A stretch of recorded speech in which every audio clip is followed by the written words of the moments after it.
बिस्मिल्लाहिर्रहमानिर्रहीम। नाजरीन, मैं हूं इमरान वसीम और मेरे साथ मौजूद हैं सीनियर सहाफ़ी असद मलिक और अवैस यूसुफजई। आज इस्लामाबाद हाई कोर्ट में 3 अहम मुकदमात की समाअत हुई है। सबसे अहम मुकदमा जो मरकज़ निगाह था वो टेरियन वाइट का केस था। साबिक़ वज़ीर आज़म इमरान खान की मुबैना बेटी, उस केस में आज क्या हुआ? अचानक से ये मुकदमा जिसके बारे में कहा जा रहा था कि असर नौ समाअत हो गई, लेकिन नाकाबिल समाअत करार दे के उसको खारिज कर दिया गया, उस पर हम बात करेंगे। इसके अलावा जो अहमद फरियाद की बाजियाबी के हवाले से जो मुकदमे की समाअत हुई गुज़िश्ता रोज़, जब हाई कोर्ट में इस केस की समाअत थी तो उसमें मोहसिन अख्तर कियानी साहब बड़े शदीद बरहम दिखाई दिए। तो आज की समाअत का माहौल क्या था, उस पर भी हम बात करेंगे। तीसरा जो मुकदमा है वो बानी PTI इमरान खान का जो साइफ़र का केस है, जिसमें कन्विक्शन है इमरान खान साहब की और शाह महमूद कुरैशी साहब की, उसमें भी हम बात करेंगे। उसमें बड़ी अहम डेवलपमेंट हुई है। अदालत के सामने प्रोसिक्यूटर ने कुछ अहम डॉक्यूमेंट्स पेश करने की ऑफ़र कर दी है, तो वो डॉक्यूमेंट क्या है उस पर भी बात करेंगे। असद भाई, बहुत बहुत शुक्रिया आपका।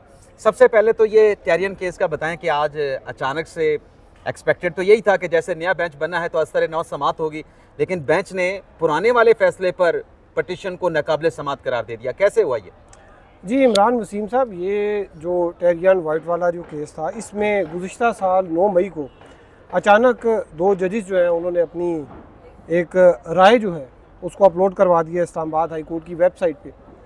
और ये ख़बर जो है, वैसे मैं आपको बड़ी एक इंटरेस्टिंग चीज़ बताऊं कि ये जो उनकी जो स्प्लिट जो जजमेंट, इसको जजमेंट तो नहीं दिखे लेकिन जो डिफरेंस था दोनों जजेस का, स्प्लिट राय थी, जो स्प्लिट राय थी, ये कुछ 3-4 दिन पहले सेम जो है वो शाहीन सहबाई साहब ने ट्वीट किया था।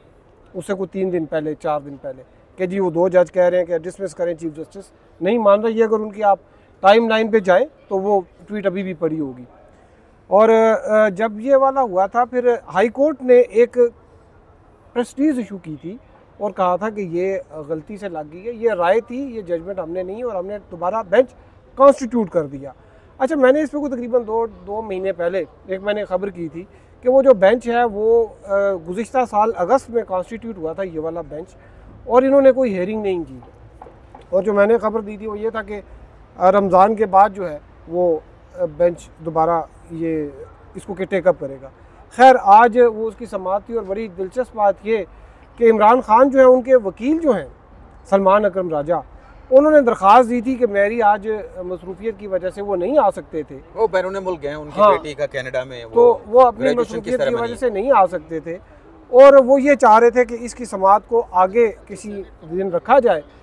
तकरीबन नॉर्मली ऐसा होता है कि 2-2.5 हफ्ते 3 हफ्ते चला जाता है केस आगे, उसके बाद जो है मुझे सुन लिया जाए। इमरान खान के वकील जो है कहते हैं मुझे सुन लिया जाए, तो उसके बाद तो आज जो हुआ वो तो अचानक ही उन्होंने कहा जी कि ये तो इस पर फैसला आया हुआ है 2 जजों का, तो उन्होंने डिसमिस कर दी। और ये जो मेरे ख्याल में आज जो 3 मेंबर जो लार्जर बेंच था, उन्होंने जो फैसला दिया है वो चीफ जस्टिस के ख़िलाफ़ दिया है, क्योंकि वो जो प्रेस्टीज थी वो चीफ जस्टिस ने इशू करवाई थी, उनकी मंजूरी से इशू हुई थी। तो ये जो आज उसमें कार्रवाई तो हुई कोई नहीं, बड़े लोग आए हुए थे कि देखें, लेकिन आज उसमें कुछ ऐसा हुआ नहीं, तो वो एकदम से अचानक ये फैसला आ गया। यानी आप ये कह रहे हैं कि ये जो आज टेरियन वाइट केस में इस्लामाबाद हाई कोर्ट का फैसला है, ये पटिशनर मोहम्मद साजिद के खिलाफ नहीं, ये chief justice Islamabad high court के खिलाफ। ये मेरी जो मैं जितनी समझ बूझ है, क्योंकि देखें ना, साजिद जो है उसकी तो पटिशन वैसे ही इन्फ्रक्चुअस हो गई थी, वो डिस्क्वालिफिकेशन मांग रहा था उनकी, तो वो तो पहले 3 केसों में 4 केसेस में डिस्क्वालीफाई हो चुके हैं। अवैस भी वहाँ पर मौजूद थे, उन्होंने वहाँ पर अदालत का, अगर ये उसी फैसले को बरकरार रखना था जो 3 जजेस का एक तरीके से फैसला हो चुका था, और उसमें कुछ और भी बातें सामने आई थी कि आमिर फारूक साहब कह रहे थे कि काबिल समाअत है और मोहसिन अख्तर कियानी साहब और बाज साहब कह रहे थे कि नहीं, ये काबिल समाअत नहीं है। तो जब उसी फैसले पर आज आप ये फैसला कर रहे हैं कि वो फैसला हो चुका है तो ये नाकाबिल समाअत है, तो फिर नया बेंच बनाना, असर नौ समाअत करना, तो इसकी क्या वजह थी फिर? देखिए इमरान साहब, आपकी बात बिल्कुल दुरुस्त है। नया बेंच तो इसलिए बनाया गया था कि री हेयरिंग होगी और दोबारा समाअत के बाद कोई एक नतीजा निकलेगा। आज जो ये केस फिक्स हुआ था, ये अनाउंसमेंट ऑफ जजमेंट के लिए नहीं हुआ था, ये हुआ था कि री हेयरिंग में जाएगा मामला। और अगर वो फैसला था जो आज जिस तरह के बेंच ने, लार्जर बेंच के जो सरबराह थे जस्टिस तारिक महमूद जहांगीरी, उन्होंने बताया कि तो फैसला आ चुका है, और उसी को उन्होंने कहा कि हम इस पे चूँकि ये डिसमिस हो चुकी है इसलिए इसे आगे नहीं चला सकते और डेट भी नहीं दे सकते। तो फिर इसमें सवाल सबसे बड़ा ये है कि ये तो 1 साल पहले आ गया था, तो ये तो 1 साल पहले फिर अनाउंस हो जाता, लेकिन 1 साल पहले हुआ क्या था मैं आपको ये बता दूं। जो 9 मई है, 9 मई को इमरान खान साहब गिरफ़्तार हुए इस्लामाबाद हाई कोर्ट की बिल्डिंग से बायोमेट्रिक कराते हुए। उसी रात को इस्लामाबाद हाई कोर्ट के चीफ जस्टिस आमिर फ़ारूक ने उनकी गिरफ़्तारी को दुरुस्त करार दिया, जिस पे सुप्रीम कोर्ट ने फिर नोटिस लिया था, और वो गुड टू सी यू वाला एपिसोड आपको पता ही है। 9 मई के बाद 10 मई को ये जो 2 जजेस की राय अपलोड हुई, ये अचानक तो नहीं हुई, ये एक रिएक्शन ही था उस वक्त भी। मैं कहूँगा कि 9 मई के वाक़ये पे उन्होंने जब देखा कि गिरफ़्तारी को दुरुस्त करार दिया गया है, तो उन्होंने कहा फिर इस फैसले में ये बरी हैं। ठीक है, जब ये फ़ैसला अपलोड हुआ, जिसे फ़ैसला कहा गया, उस पर ऑफिशियल एक प्रेस रिलीज़ जारी हुई चीफ जस्टिस के अहकामात पर, और उस प्रेस रिलीज़ में ये बताया गया था कि एक तरीक़ेकार होता है जजमेंट को अनाउंस करने का। जब तक एक तो तमाम बेंच मेंबर्स के दस्तखत ना हो तो वो फ़ैसला नहीं होता। एक बात तो ये है, जब तक सबके साइन ना हो वो इशू ही नहीं हो सकता। आपको पता होगा मुझसे बेहतर कि अक्सर फ़ैसले लिखे जाते हैं, सब मेंबर्स के, बेंच मेंबर्स के साइन नहीं होते, तो वो इशू नहीं होता, उसका वेट किया जाता है, पहली बात। दूसरी बात, जब फ़ैसला जारी होता है कोई भी रिज़र्व जजमेंट इस तरह की, तो उसके लिए एक announcement of judgement cause list में जारी होती है, पार्टीज़ को नोटिस होते हैं, और उस नोटिस के बाद फिर ये फ़ैसला अनाउंस होता है, ये SOP एक है। तो ये चीज़ें तो इसमें नहीं आई। आज बड़ी दिलचस्प बात ये हुई कि जब ये री-हियरिंग में मामला गया, लार्जर बेंच बना और उसने समाअत शुरू की, तो हामिद अली शाह जो पटिशनर के वकील हैं वो अदालत में पेश हुए, और अदालत को ये बताया गया कि जो सलमान अकरम राजा इमरान खान के वकील हैं वो तो जनरल एडजमेंट पे हैं, तो उन्होंने वक्त मांगा कि आप इसमें एक डेट दे दें। तो इस पर जस्टिस तारिक महमूद जहांगीरी ने कहा कि हमारे सामने एक सील्ड इन्वेलप है, इसे खोलते हैं और देखते हैं इसमें क्या है। खुफिया लिफाफा पेश किया गया, एक लिफाफा कोर्ट के सामने मौजूद था जिसका किसी को इल्म नहीं था, तो उन्होंने कहा ये एक सील्ड एनवेलप मेरे सामने पड़ा है, इसको खोलते हैं और देखते हैं इसमें क्या है। तो उन्होंने कोर्ट रूम में सबके सामने वो लिफाफा खोला, तो उसमें वो 2 जजेस की जो राय थी वो निकल आई, और उन्होंने कहा ये तो मेरे सामने एक फ़ैसला है जिसमें 2 जजेस डिसाइड कर चुके हैं और ये पिटीशन डिसमिस कर चुके हैं ऑलरेडी। इस पर जो हामिद अली शाह थे वकील, उन्होंने कहा कि इस तरह के किसी फ़ैसले का हमें तो इल्म नहीं है, आप या तो ये फ़ैसला हमें दे दें तो हम इसको देख के आपकी मुआवनत करते हैं, आप हमें एक डेट दे दें। तो उन्होंने कहा आप ये बताएं कि डिसमिस केस में डेट मैं किस तरह दे दूं। तो उन्होंने कहा जी इस पे तो चीफ़ जस्टिस के अगर साइन नहीं है, जो बेंच के सरबराह थे, तो ये किस तरह होगा। इस पे जस्टिस तारिक महमूद जहांगीरी ने उनसे सवाल किया, आप ये बताएं कि अगर 3 रुकनी बेंच हो और 2 जजेस अपनी राय दे दें, तो क्या एक मेंबर जज की जो राय है उसकी कोई हैसियत रह जाती है। और उन्होंने फिर वो इवेंट्स पढ़ के बताए। उन्होंने कहा कि इसमें जो चीफ़ जस्टिस है उन्होंने तो ख़ुद को रिक्यूज़ कर लिया था इस बेंच से, और ये 2 जो जजेस हैं उनकी जो जजमेंट है वो मौजूद है, लिहाजा ये जो दरख्वास्त है नॉन मेंटेनेबल है और ये डिसमिस है। तो उन्होंने उसी पे रिलाई किया, नए सिरे से कोई हेयरिंग नहीं हुई इसमें। अवैस भाई, अभी आप कह रहे थे कि ये जो कोई भी फ़ैसला होता है कि उसको अनाउंस करने का क्या तरीक़ाकार होता है, आपने कहा कि मुझसे बेहतर आप जानते हैं, तो ये देखने वाले नाज़रीन को बता देता हूँ मैं, इनसे बेहतर मैं नहीं जान सकता। जब मैं कोर्ट रिपोर्टिंग में आया था 2011 में, या उससे पहले भी कोर्ट रिपोर्टिंग करते थे, और ये सुप्रीम कोर्ट में हम इनसे सीखते भी थे।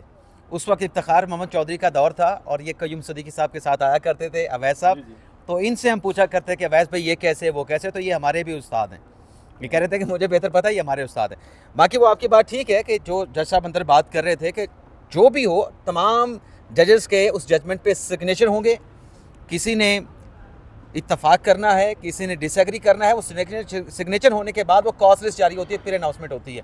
अच्छा भाई ये बताएं कि अगर यही कुछ करना था तो फिर यही करते कि वो फ़ैसला, जब जज साहबान का फुल कोर्ट भी यहाँ पे हो चुका है और उसमें फ़ैसला भी हो चुका है कि इदारा जाते रिस्पांस देना है, तो फिर वही पुराने वाला फ़ैसला आप अपलोड कर देते, ये बेंच ना बनता, री हेयरिंग की बात भी ना आती।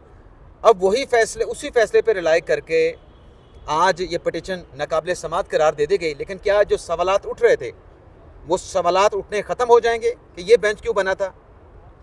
देखिए, डेफिनेटली वो जो पिटिशनर है उसके पास अब ये बहुत ही वैलिड एक ग्राउंड है कि वो सुप्रीम कोर्ट में अपील फाइल करे, क्योंकि हाई कोर्ट में तो फोरम ही अवेलेबल नहीं है। लार्जर बेंच आईसीए में तो जा सकते नहीं, लार्जर बेंच है ना 3 मेंबर, आईसीए में तो 2 मेंबर होते हैं। अब वो सुप्रीम कोर्ट में जाएगा और एक ऐसा मेरे ख्याल में एक ऐसी जजमेंट जो कि एक जो है वो आपके अदालती रिकॉर्ड में नहीं है, वो आपकी वेबसाइट पे नहीं पड़ी हुई, आप उसको फैसला तो नहीं मान सकते। ये दोबारा इन लार्जर बेंच को चाहिए था कम से कम 2-3 समाअत करके, अगर आपने रिलीफ देना ही था आप दे देते। देखें ये वो केस है जो 6 जजेस का जो ख़त लिखा गया जिसमें ये तीनों सिग्नेटरी भी थे, उन्होंने अपने ख़त में जो सबसे पहली चीज़ थी इस केस का रेफरेंस दिया था। असूलन तो उनको सुनना भी नहीं चाहिए था कि जी हमने उसमें दिया था। और उसमें एक और जो दूसरे एक इसमें जो जज साहब थे अरबाब मोहम्मद ताहिर, जस्टिस अरबाब मोहम्मद ताहिर, वो तो उस में भी बेंच में भी शामिल थे। ये तो उस पर कॉन्स्टिट्यूशन ऑफ बेंच जो है ये भी जो है वो मेरे ख्याल में लॉफुल इस वजह से भी शायद नहीं थी कि जो अरबाब ताहिर हैं वो तो ऑलरेडी उन्होंने अपना माइंड डिस्क्लोज़ किया हुआ था, उन्होंने वो पिटिशन जो है वो साजिद महमूद की डिसमिस की हुई थी। अब लेकिन ये देखें ना, बड़ा इसमें आप देखें कोई इतना अगर आप इसके, मैंने आपको बताया कि शाहीन साहब भाई जो है वो कर्टन रेजर देते हैं वो 4-5 दिन पहले कि जनाब ये हो रहा है, चीफ जस्टिस नहीं मान रहा। मैंने खुद पढ़ी थी वो ट्वीट। और ये जो जजमेंट जो है वो जैसे अब वैसे भी बताया कि पहले अनाउंसमेंट ऑफ जजमेंट की एक वो कॉज लिस्ट आती है और उसके बाद जो है वो जारी होती है। तरीकाकार भी रूल्स में और दिया इसमें गया होगा। वैसे कि मैं आपको बात बताऊं, ये कोई पंजोता वकील है कोई पीटीआई के, नहीं, ये पंजोता ने ट्वीट किया था। ये ट्वीट भी उन्होंने किया, कोर्ट रिपोर्टर को पता ही नहीं था। लगता है कि वो जजमेंट पहले सीधी उनके पास चली गई है और यहाँ पे वेबसाइट पे लगी होगी। इसमें इमरान, मैं आपको वैसे एक पॉइंट बताऊं कि जो ये नया लार्जर बेंच बना था ना, उनके पास बड़ी एक अच्छी वैलिड रीज़न थी इसको खारिज ही करते, वो रिलीफ ही देते इमरान खान साहब को। लेकिन उसके लिए अगर वो ये लिख देते कि ये 2022 में जो पटिशन दायर हुई थी इसमें ये कहा गया था कि चूँकि इमरान खान ने अपनी मुबैना बेटी टेरियान जेड वाइट को 2018 के इंतखाबात के लिए जो कागजात नामजदगी जमा कराए और उसमें ज़ाहिर नहीं किया तो उनको बतौर रुकन कौमी असम्बली नाअहल करार दिया जाए, तो अब तो वो रुकन कौमी असम्बली ही नहीं है। तो ये दरख्वास्त तो ऐसी गैर मौसर हो गई, उनकी प्रे ही जो है वो उस पर अमल दरामद नहीं हो सकता क्योंकि कोर्ट डायरेक्शन दे नहीं सकती। कोर्ट उस पर डायरेक्शन ही नहीं दे सकती ना, क्योंकि वो अब मेंबर कौमी असम्बली नहीं है। तो जब मेंबर कौमी असम्बली नहीं है तो ये प्रे तो एक्सेप्ट ही नहीं हो सकती थी, तो ये खारिज होनी थी अल्टीमेटली। नहीं, आप कह रहे थे बेहतर रास्ता ये था कि बजाय इसके कि आज वो पहले वाले फैसले पे इंसार करके डिसमिस करते, मौजूदा हालात में जो पोजीशन इमरान खान की है कि वो रुकन असम्बली नहीं है, जी बिल्कुल, उनके खिलाफ हाई कोर्ट डायरेक्शन उनको नाअहल करने की नहीं कर सकती, तो आप गैर मौसर करार देते। ये नाअहली दरख्वास्त थी क्या? यही दरख्वास्त थी ना कि अपनी बेटी को नहीं उन्होंने जाहिर किया तो इनको बतौर रुकन कौमी असम्बली नाअहल करार दिया जाए। अब इस टाइम तो जब इन्होंने ये फैसला दिया है तो वो रुकन कौमी असम्बली नहीं है, तो जब रुकनी कौमी असम्बली नहीं है तो दरख्वास्त इंफ्रुक्चुअस हो गई है, तो गैर मौसर हो गई। तो ये मेरा ख्याल है फैसला मेरे हिसाब में तो ये बनता था बजाय आप उस फैसले पे निसार करें जो एक मुतनाज़ा चीज़ है मेरे ख्याल में। अब वैसे भी ये बताएं कि आज जो अहमद फरियाद की बाजियाबी के हवाले से जो केस था उसमें अटॉर्नी जनरल साहब ने यकीन दहानी करा दी, 4 दिन का उनको वक्त भी मिल गया, लेकिन कल का कमरा अदालत का माहौल कैसा था, आज का कमरा अदालत का माहौल कैसा था? देखें, ये जो कमरा अदालत का माहौल है ना वो ठंडा गर्म होता रहता है और काफ़ी गुस्से में भी थे जस्टिस मोहसिन अख्तर कियानी साहब। गुज़िश्ता रोज़ आज जरा ठंडे थे, आज ठंडे थे, लेकिन गुज़िश्ता रोज़ गुस्से की मैं आपको वजह बता देता हूँ। वजह ये थी, देखें कोर्ट में जब उन्होंने समाअत शुरू की तो उनके सामने एक सीएम आई। सीएम क्या थी? विड्रॉल की पटिशन विड्रॉल। तो उन्होंने कहा कि ये क्या दरख्वास्त है, ये आपने दरख्वास्त वापस लेनी है? ईमान मज़ारी जो उनकी वकील है उनसे पूछा। उन्होंने कहा जी हमने सैटरडे को दरख्वास्त दायर की थी क्योंकि हमें ये कहा गया था कि अगर आप दरख्वास्त वापस ले लें तो बंदा वापस आ जाएगा, तो इस यकीन दहानी पे हमने ये दरख्वास्त दायर कर दी थी। लेकिन हमें साथ ये भी कहा जा रहा था कि आपने अदालत में ये झूठ बोलना है कि बंदा कहीं अगवा नहीं हुआ या उठाया नहीं गया, बल्कि उसको वो खुद अपनी मर्ज़ी से गया है और अब वापस आ रहा है तो वो वापस आ जाएगा, मीनवाइल आप ये कर दें। तो उन्होंने कहा कि हमने झूठ अदालत में नहीं बोलना था, अदालत को गुमराह नहीं करना था कि वो अपनी मर्ज़ी से गया है। तो ये नुक्ता जब हमने नहीं अपनी पटिशन में लिखा कि अपनी मर्ज़ी से गया था तो वो बंदा भी बाज़याब नहीं हुआ, इसलिए अब हम अपनी इस दरख्वास्त को प्रेस नहीं करें। तो इस नुक्ते पे फिर जस्टिस मोहसिन अख्तर कियानी ने कहा कि आप बंदा भी उठा लेते हैं और राब्ते भी करते हैं, क्योंकि वो कॉल जो आई थी बकौल उनकी वकील की कि वो अहमद फरहाद के व्हाट्सएप नंबर से ही आई थी उनकी मिसेस को। तो उन्होंने कहा ये तो अच्छा, वो जो राब्तों की बात की थी मोहसिन अख्तर कियानी साहब ने, वो अहमद फरियाद के जो व्हाट्सएप नंबर से उनके साथ बात की थी जी, उनकी फैमिली के साथ। जी, अहमद फरहाद के व्हाट्सएप नंबर से कॉल आई उनकी मिसेस को और ये बात कराई गई और फिर ये सारी जो राब्ते हुए थे उसमें यही चीज़ सामने आई थी कि बंदा आ जाएगा तो आपने लेकिन बयान ये देना है। तो ये क्लेम था उनका, ज़ाहिर सी बात है। इसकी जो है जो वजारत दिफा के पेश हुए थे नुमाइंदे, उन्होंने तरदीद की थी, उन्होंने कहा था कि मैंने पता कर लिया और वो ISI के पास नहीं है। तो इस पर फिर जस्टिस मोहसिन अख्तर कियानी ने कहा कि फिर आप उनको प्रोड्यूस करें, क्योंकि वो इस्लामाबाद की अगर हदूद से गायब हुए हैं तो इंटेलिजेंस इदारे उनको ट्रेस करने में क्यों नाकाम है? तो अब ये जो बात है वो इस तरफ नहीं जा रही कि वो इंटेलिजेंस इदारों ही के पास है तो वो प्रोड्यूस करें, इस तरफ भी जा रही है कि वो अगर इनके पास नहीं है तो किसी और ने कैसे उठा लिया और इदारे उनको ट्रेस करने में क्यों नाकाम है। तो ये अब इस तरफ पॉइंट जो है चला अच्छा, कमरा अदालत की अगर मैं आप ये आपको बताएं, आप अपनी बात ज़रूर ऐड कीजिएगा। आज की समाअत के बाद जो अटॉर्नी जनरल ने मौक़िफ़ लिया है और कल जो मोहसिन अख्तर कियानी साहब के रिमार्क से जज साहब के, उसके बाद फिर वज़ीर कानून की प्रेस कॉन्फ्रेंस आई, तो आज नहीं लगता कि जो कमरा अदालत का माहौल, जो अटॉर्नी जनरल का मौक़िफ़ था, सैनिटी ने प्रिवेल किया? सैनिटी जो है आप समझें कि वो प्रिवेल हुई है। एक तो जज साहब जो है उन्होंने कहा जी कि मुझे तो प्रेस कॉन्फ्रेंसिस से कोई फ़र्क नहीं पड़ता, उन्होंने देखी होगी तभी कहा होगा। और आज जो था अटॉर्नी जनरल ने कहा कि आप हमें मोहलत दें 2-4 दिन की, तो उन्होंने उनको 4 दिन की मोहलत दी कि भाई 4 दिन में जो है। दरमियान में ईमान मज़ारी ने कहा जी वो मस्क़शुदा लाशें जो हैं वो आती हैं, लोगों की उठाते हैं। तो मोहसिन कियानी, जो जस्टिस मोहसिन कियानी है, उन्होंने कहा जी कि नहीं, मेरा नहीं ख्याल इस केस में ऐसा होगा, इंशाल्लाह वो वापस आ जाएगा। लेकिन आज की जो मैंने जो कमरा में अदालत में चीज़ नोट की वो ये थी कि केस था अहमद फरहाद है, एक शायर है जिन्होंने कोई मुबैना एंटी इस्टेब्लिशमेंट कोई नज़म भी लिखी, ट्वीट्स करते थे सोशल मीडिया पे, तो ये केस था। लेकिन वहाँ पर मीडिया तो चले मौजूद था, कुछ वकील भी मौजूद थे, कुछ सीनियर वकील वगैरह भी थे, लेकिन वो पाकिस्तान तरीके इंसाफ के कुछ सरकर्दा रहनुमा भी वहाँ पर जो है वो लोग थे वहाँ पे। और बल्कि कहना क्या चाह रहे हैं? नहीं, मुझे हैरानगी हुई कि उन लोगों का तो कोई वहाँ पर कोई रेलेवेंस नहीं बनती थी ना उस केस में, कि आप आए थे, चले साइफर केस था, आप उसमें आ जाते। यही वाला मैंने देखा कि जब जस्टिस बाबर सत्तार की जो कंप्लेंट की, जो लार्जर बेंच सुन रहा है, जिस दिन उसकी समाअत थी वहाँ पे भी जनाब वो पीटीआई के लोग आए हुए थे। तो उससे लगता है कि एक ख़ास जो पॉलिटिकल पार्टी है वो इन मुकदमात में दिलचस्पी ले रही है, उनकी दिलचस्पी ले रही है, एंजॉय कर रही है।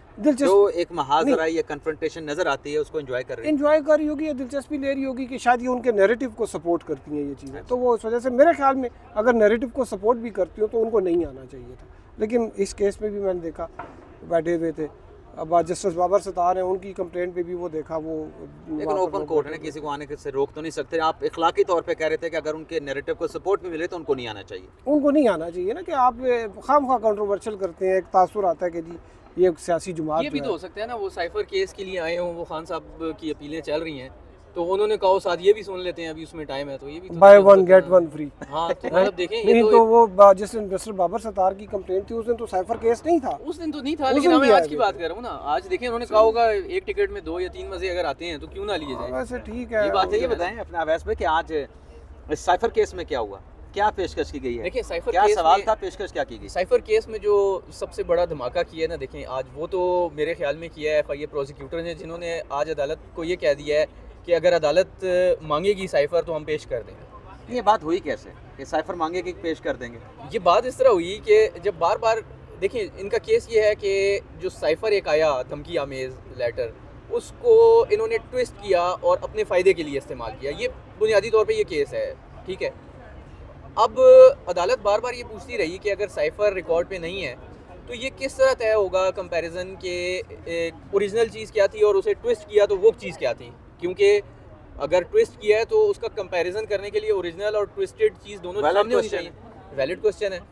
इसी तरह उन्होंने कहा कि एक चीज़ रिकॉर्ड पे ही नहीं है तो ये साबित किस तरह होगा कि उन्होंने उसका कंटेंट पब्लिक कर दिया, जबकि आप खुद ये क्लेम कर रहे हैं कि वो सीक्रेट डॉक्यूमेंट है जो कोर्ट तक में पेश नहीं हुआ, एफआईए को भी नहीं दिया गया, तो वो पब्लिक किस तरह हुआ? फिर इसका मतलब है वो केस भी नहीं स्टैब्लिश हो रहा। तीसरा पॉइंट ये था कि आप जो ये ताल्लुकात थे अमेरिका से, एक मुल्क से, सुपर पावर, वो ख़राब हुए।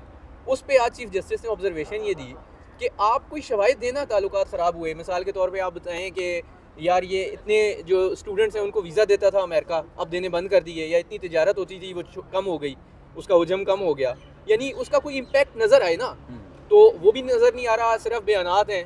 तो उन्होंने कहा इस तरह तो नहीं होता, तो आप ये बताएं साइफर ट्रायल कोर्ट में क्यों नहीं दिया? तो उस पर प्रोसिक्यूटर साहब ने कहा कि ट्रायल कोर्ट ने तो मांगा ही नहीं था और आप मांगेंगे तो आपको दे देंगे हम। लेकिन एक चीज़ उन्होंने ये कही थी कि कॉन्फिडेंशियलिटी के हवाले से उन्होंने ये कहा कि जब पूछा गया कि क्या साइफर के ऊपर लिखा हुआ था कि आप अगर किसी को इसके कंटेंट्स शेयर करेंगे तो उसमें आपके ख़िलाफ़ कार्रवाई होगी। तो उन्होंने कहा नहीं, ये उस पर ये लिखा हुआ था, ये नहीं लिखा हुआ था कि, लेकिन ये लिखा हुआ था कि for eyes only, for your eyes only. और साथ में उन्होंने ये भी कहा कि जहाँ तक कॉन्फिडेंशियलिटी का मामला है तो इसमें यहाँ पर इमरान खान के जो वकला हैं उन्होंने एक दरख्वास्त दी थी और उसमें उन्होंने कहा कि साइफ़र जो है वो हमें उसकी कापी दी जाए। तो हाई कोर्ट ने ये दरख्वास्त टर्न डाउन कर दी थी कि वो एक कॉन्फिडेंशियल डॉक्यूमेंट है, हम ये आर्डर नहीं दे सकते। तो उन्होंने कहा कि ये बात जो है ये साबित शुदा है कि साइफ़र एक कॉन्फिडेंशियल डॉक्यूमेंट है। असद भाई, हमारे कैमरामैन भी जो है ना वो बेचैन हो रहे हैं जाने के लिए। आखिरी एक सवाल है, डिटेल भी रहे और मुख्तसर भी रहे। आज जो अंदर सवाल हुआ साइफ़र केस में कि इमरान खान ने तो सच कहा था कि कहा गया था कि इमरान खान को हटाएं वरना आपको नताइज का सामना करना पड़ेगा। तो ऐसा डॉक्यूमेंट जो कि सीक्रेट हो और जिस पे लिखा हो कि सिर्फ आपके देखने के लिए है, इसी बात को आगे बढ़ाते हुए कि वो सच खान साहब ने बताया तो उनके खिलाफ अगर केस नहीं बनता तो जो पाकिस्तान के एटमी असासों के जो राज हैं वो भी एक सच है। अगर कोई शख्स वो बता दे तो क्या उसके खिलाफ केस हो सकता है? देखिए, जहाँ तक मुझे याद पड़ता है कि जो एक 3 स्टार जनरल थे जावेद इकबाल अवान, और उनके ख़िलाफ़ जो है ना वो यही था कि सेंसिटिव इंस्टॉलेशन से मुतालिक कुछ उन्होंने उसके जो उसके सिक्योरिटी के पैरामीटर्स हैं वो कहीं से शेयर किए थे और उनको सज़ाए मौत हुई थी, उम्र कैद की सज़ा हुई थी।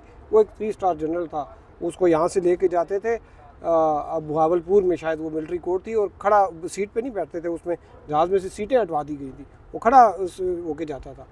तो ये अगर 3 स्टार जनरल जो है उसको भी अगर वो इसी किस्म की जो चीज़ें हैं या एक ये जो ऐसा जो सेंसिटिव किस्म के जो डॉक्यूमेंट्स हैं, ये चले साइफर तो था, लेकिन जो दूसरे वो जो आप बात कर रहे हैं वो तो बड़ी सीरियस किस्म की वायलेशन होती है, उसमें तो सजाए मौत। यहाँ पर भी तो ऑफिशियल सीक्रेट एक्ट भी लगा है। देखिए, ऑफिशियल सीक्रेट एक्ट है, उसकी मुख्तलिफ जो है, अभी देखें यहाँ पर ही जो है वो जस्टिस मोहसिन अख्तर कैनी जो है उनके पास एक केस आया हुआ है, एक ASI है, उसने कोई दस्तावेज़ात दी थी किसी दूसरे को।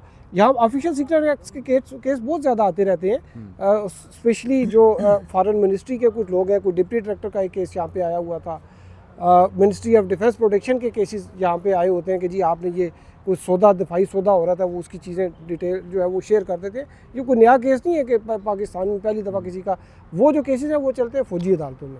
ये जो केस है ये मुख्तलिफ इस वजह से ये सिविल अदालत में चल रहा है, इसी वजह से इसकी चीज़ें आ रही हैं। चलें, अवैस भाई का भी शुक्रिया, असद भाई का भी शुक्रिया। और हम यहाँ पे सिर्फ डिस्कस कर रहे थे कि आज कोर्ट्स में हुआ क्या है, फैसला अदालतों ने करना है।